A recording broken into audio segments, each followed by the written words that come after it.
When Queen Camilla humiliated Princess Charlotte on live television, William knew he had to act, and what he did next shocked everyone. It was supposed to be one of those warm, easy Sunday moments that showed the softer side of the monarchy. The BBC had invited members of the royal family to appear briefly on a live charity broadcast celebrating the King's new initiative for children's literacy. Cameras had been set up in the gardens of Clarence House. The weather was good, the atmosphere relaxed. Nobody expected trouble. Prince William had agreed to join virtually, speaking from Windsor, while Queen Camilla attended in person. The production team thought it would be a nice touch to have Princess Charlotte appear for a few seconds beside her father, waving to the children watching at home. It was simple, innocent, and perfectly planned. But live television has its own mind. Charlotte had just turned 10 a few months earlier, old enough to sit through official events, but still young enough to speak her mind. She had spent the morning rehearsing how to introduce her favorite book. Everyone in the family knew how much she adored reading, a shared interest, ironically, with Camilla herself, Well, I enjoyed reading more than anything else. who had founded the Queen's Reading Room charity. When the broadcast went live, everything seemed fine. Camilla was seated in the garden, speaking about the importance of storytelling. The host then turned to the screen showing William and Charlotte, both smiling. "We're delighted to have the Prince of Wales and Princess Charlotte joining us from Windsor," the host said. Charlotte greeted everyone politely. "Good afternoon," she said, her voice steady. "My favorite book is The Lion, the Witch, and the Wardrobe, because it reminds me that kindness can win even when people don't believe it will arrive." The crew applauded. The host smiled. It was perfect, until Camilla, half smiling, added a remark that she probably thought was light-hearted. "Oh, that's sweet, darling," she said, turning to the camera. "Though maybe your nanny helped you with that answer." The audience laughed. It was a small joke, the kind of thing older royals sometimes say to lighten the mood, but the camera had already cut back to Charlotte. The little girl's face froze for half a second. She glanced up at her father. William's expression barely changed, but viewers noticed the shift in his jawline. The host quickly moved on, trying to steer the moment back to normal, but the clip was already spreading across social media. People debated whether Camilla's tone had been playful or patronizing. Within hours, short edits of the scene had gone viral, framed with captions like, "Queen Camilla mocks Princess Charlotte on live TV." At Windsor, William felt the weight of it immediately. He had learned to stay calm under public pressure, but seeing his daughter upset made it personal. Charlotte asked him later that evening, "Why did she say that about me, Papa?" "I didn't need help." William put down his phone. "You didn't, sweetheart," he said softly. "Sometimes grown-ups say things they don't mean the way they sound." Still, he couldn't shake the discomfort. He'd always admired Camilla's loyalty to his father, and they'd built a workable relationship over the years. But joking about his daughter, especially in public, touched something deep. At Clarence House, Camilla too was starting to feel the ripple. Her private secretary informed her that the clip had drawn thousands of online comments. Some defended her, saying the remark was harmless. Others accused her of belittling the young princess. By the next morning, headlines had already appeared. Tense moment between Camilla and Charlotte overshadows royal broadcast. Camilla sighed as she read the papers. She wasn't new to criticism. Decades of scrutiny had given her thick skin. But she hadn't meant to hurt Charlotte. To her, the comment had been nothing more than a grandmotherly tease. William, on the other hand, had begun fielding calls from advisors. They wanted to know whether he'd like to issue a clarification or let the matter fade. He chose silence for the moment, hoping the story would die naturally. But the media cycle wasn't slowing. Commentators began speculating about tensions in the royal household, with some suggesting that William was furious. At school, Charlotte tried to ignore the whispers from classmates who had seen the clip. Kate, ever protective, decided to keep her daughter out of the spotlight for a few days. She sent William a message. "We need to talk about this. It's getting messy." He agreed. Something had to be done. But he wasn't sure whether to speak to Camilla directly or go through his father first. Either way, he knew this was more than a misunderstanding. It had touched the one thing he guarded most fiercely, his children's dignity. And when he finally decided to call Camilla, what happened next would shake the palace in ways no one expected. William hit redial before he had fully decided what he would say. His throat felt tight. He had rehearsed lines in his head on the drive home, words that would calm the situation and protect his daughter. In the end, he knew he had to speak plainly. Camilla answered after 2 rings. Her voice was steady, accustomed to public moments and hard conversations. "William," she said, warm at first, then careful. "Is everything all right?" He could hear the old, practiced reserve behind the tone. That reserve had carried her through decades of public life. It also kept real feelings from sliding out too quickly. William forced himself to slow his breathing. "No," he said, "not this time." He told her how Charlotte had looked at him after the broadcast. He told her what she had asked him in a whisper later that night, the way a child strips words down to what matters most. He did not raise his voice. He kept to the facts. He spoke of dignity, of the thin armor that public children wear, and of the duty they had to shield them. Camilla listened. For a moment, the line was small and private, a simple exchange that the world would never hear. Then she sighed. "I was teasing," she said. "I did not mean any harm, children and readers and books. It was meant to be light." William felt each syllable. "Light at your table may fall heavy on someone else," he said. "Charlotte is 10. She is learning who she will be in public. We owe her protection, not remarks that make her doubt herself." Camilla was not used to being told she had failed at a social gesture. She had spent a lifetime learning to handle royal protocol and the knife edge of public opinion. Yet she also knew what it was to be judged in public. "I did not want to embarrass her," she said. "If she was upset, I will apologize." Those words should have closed the matter many times. A private apology would have been enough, but the damage was already playing out in the press. Small clips had become clips with captions. Social feeds had turned them into a narrative. For William, it was not enough simply that Camilla said sorry in a private call. The public needed to see the line being drawn, and Charlotte needed to know the adults were on her side. "An apology to Charlotte is right," he said, "but this will not be enough on its own. People will see silence as indifference." Camilla bristled, then softened. "You ask much of me, William.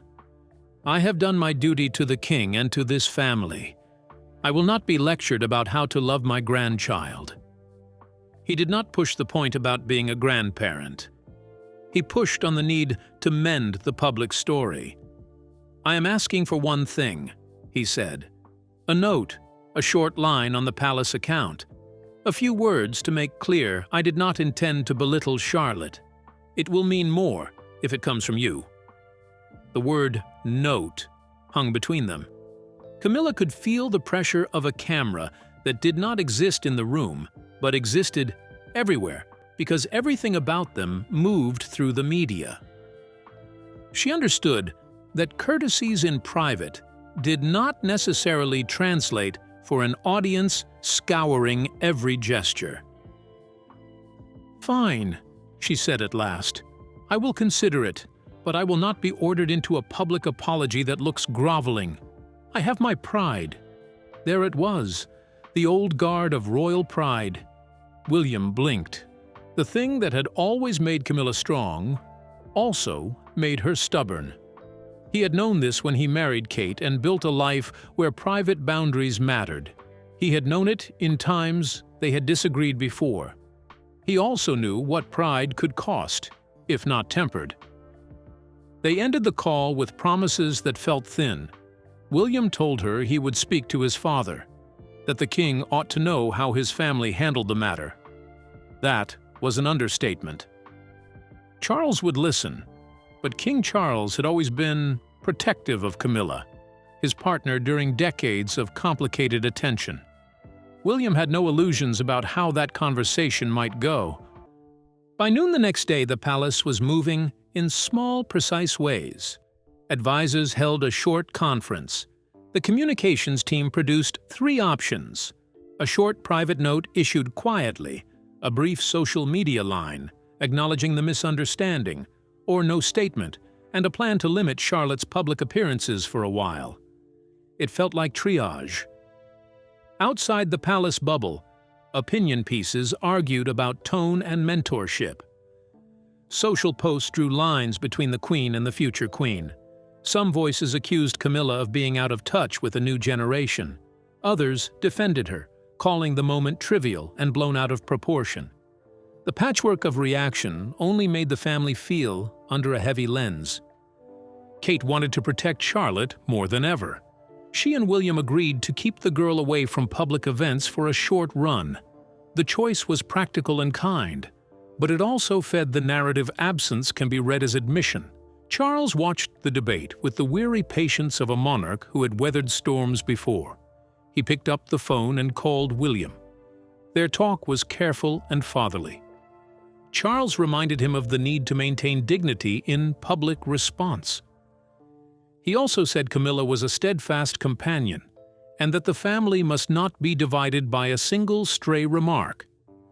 William listened, and then said what he had told Camilla: that some things need to be made right, seen by the world as right.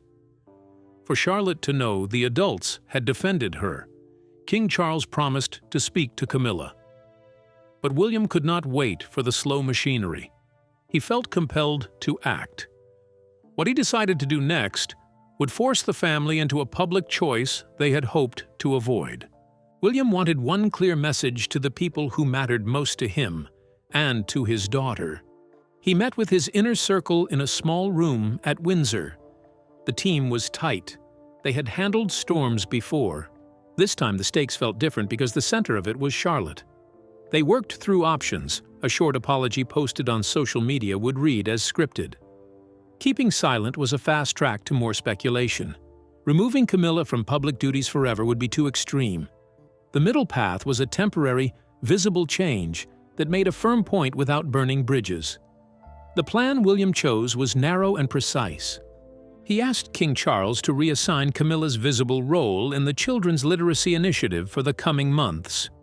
It would not take any formal honors away. Nothing about titles or legal status would change. The move would only affect public activities tied to that campaign. Kate would temporarily step in as the public face of the initiative, alongside William. The message would be that the adults were putting Charlotte first. King Charles did not like the idea at first. He loved Camilla. He had stood by her for years through far worse stories, yet he also saw his son's point. The palace could not be seen to let a young royal think her feelings did not matter. After a long conversation, Charles agreed. He told William to make sure the approach was measured. He would speak to Camilla privately and tell her the change had nothing to do with loyalty and everything to do with protecting the children. News traveled fast. A short statement from Buckingham and Clarence House went out together. It explained that, for the next 3 months, Camilla would step back from public events linked to the reading campaign to allow the family to regroup after a recent misunderstanding. It thanked her for founding the charity and praised her work. It also said Kate would be taking on more public duties for the campaign during that period. The tone of the statement was respectful and formal, but the headlines were not. Social media turned the careful phrasing into a narrative of discipline. Some commentators wrote that William had shown backbone. Others said he had overreacted. A faction warned that moving duties around could be read as a palace feud. Camilla read the statement in a small sitting room at Clarence House. She had expected pushback. She had not expected this. The words felt polite and surgical, like a hand moving pieces on a chessboard. She felt a sharp emptying in her chest. She had founded the Reading Project because she loved books and wanted children to find joy in stories like she had. To be asked to step back from something so personal hurt on its own terms. Yet she also recognized William's intention. He had made a decision that placed his daughter in the center. Camilla did not love the publicity, but she did love Charlotte. That was a complicated knot to untie. Meanwhile, Kate prepared to help. The Princess of Wales had been praised for her work with children and literacy for years. Taking on the public role for a few months made sense, but Kate worried about how it would look for her to replace Camilla. She did not want to be seen as taking sides. She told William she would do it for Charlotte. That settled him. He had wanted a move that stood for his daughter and not for a personal victory. At school, Charlotte heard she would not be attending public events for a while. Her relief was immediate and honest. She wanted to be a normal child when she could. The stares and whispers had worn at her. But she also felt a strange guilt. She did not want anyone to be hurt because of her. That feeling settled heavy in her small frame. The palace machine moved quickly to stage the new plan. Kate would be photographed at the next reading event seated with children. William would record a short message. Charles would be present in a modest role to show unity. Camilla would send a private note to Charlotte and then attend a small, unpublicized reading session near Clarence House, where she could interact with children away from cameras. When the day came, photographers were in place. The first images the public saw showed Kate and William reading to a group of children in a bright community hall. Their smiles were warm and practiced in a way the public had learned to trust. The second image that hit the feeds showed Camilla leaving Clarence House alone, not avoiding the cameras, but not seeking them either. Her face was composed, the lines around her eyes visible in a way the public rarely considered. The next wave of commentary was fierce and varied. Some praised William as a protector. Others said the family had mishandled something that should have been private. Camilla's defenders pointed out the long list of her charitable work and accused the media of turning a small remark into a punishment. The palace tried to steer the story into quieter waters, but momentum is hard to stall. Behind the scenes, the most sensitive part remained. Camilla had agreed to a private visit and to write to Charlotte. How she would handle that moment in private would matter more than any public statement. The family had chosen a path that showed lines and boundaries. Now they had to live with it. But what Camilla did at the private, unpublicized reading session, where she agreed to write to Charlotte, would make everyone stop and think. Camilla arrived early at the small community room before the curiosity of anyone who might notice. She had chosen this place deliberately. It was close to Clarence House, humble, and used to local families dropping in. She wanted it to feel ordinary, because ordinary had become rare for her. She carried a single copy of a well-loved picture book, a thin stack of her own notes, and a small envelope addressed to Charlotte. The envelope was light, no more than a few lines, and it was the one thing she had written with her own hand since the broadcast. She had thought about what to say for 2 days. She wanted the words to be true and not performative. Inside, William waited in the doorway, watching from a distance. Kate had suggested he take a walk and clear his head, but he had not left. Standing at the edge of the small room felt more honest than any speech. The organizers had arranged the chairs in a loose circle. A few local children came in, cheeks flushed from play, their shoes scuffed. Camilla was introduced simply, not as the queen consort, but as someone who loved stories. She smiled in a natural way. the kind of smile that comes easier when the stakes feel real and small. Charlotte arrived with Kate. She sat on a small chair near the front. She had been briefed on what to expect. The day before, she had told her mother she did not want fuss, and she did not want anyone to be made to feel worse. Kate had said that was the right thing to say. That answer made William proud. Camilla started to read in her soft, practiced voice. She chose a book about courage and small kindnesses. The children listened. They laughed at the right places. Camilla paused between pages in a way that let the quiet settle and the words land. Halfway through, Camilla folded the book and set it aside. She reached into her bag and drew out the small envelope. She cleared her throat, looking not at the cameras that were not there, but at the children and the parents. Her voice caught for a second, as if the words were heavier than she expected. "There is a truth about being in public that we do not teach often," she said. "We teach children to say please and thank you. We teach them to read and to share. We do not always teach them how to handle words that hurt." She let that sit. Heads nodded. A child fiddled with a shoelace.